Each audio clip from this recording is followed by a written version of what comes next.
Welcome back to another episode of me rebuilding this BMW S1000RR. So in this episode, we are reinstalling the rear wheel. We greased up all the hubs, re-greasing the wheel shaft, and we also installed brand new sprockets front and rear, and installed a brand new chain. If you are new here, I bought this BMW from Copart with a winning bid of $2,700, and I am trying to put it back on the road. It came with no key, and the previous owner definitely left me a good bit of surprises. But I was able to get a key for it. I did get it started up. It sounds good. It sounds healthy.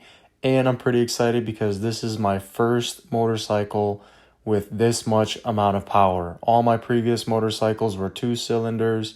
You know, the biggest motor I had on a motorcycle was a 650cc engine, and this is for sure a huge leap from what I am used to. I do want to apologize if these videos aren't coming out fast enough. I do have a family and I do have a job during the day, so I'm trying my best to edit these videos and post them out as fast as I possibly can, and I appreciate everyone watching. Okay. Everything is done. I think it's time to see if this thing will fire up and go for a spin. So I double checked all my work, made sure everything is going good.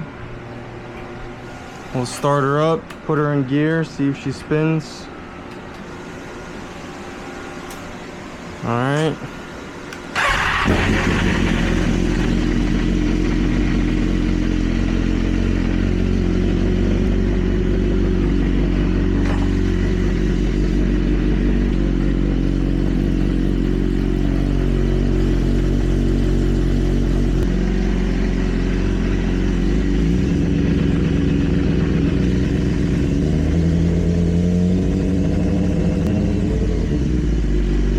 Everything looks good, no weird noises. Let's take it off and give it a quick little rip.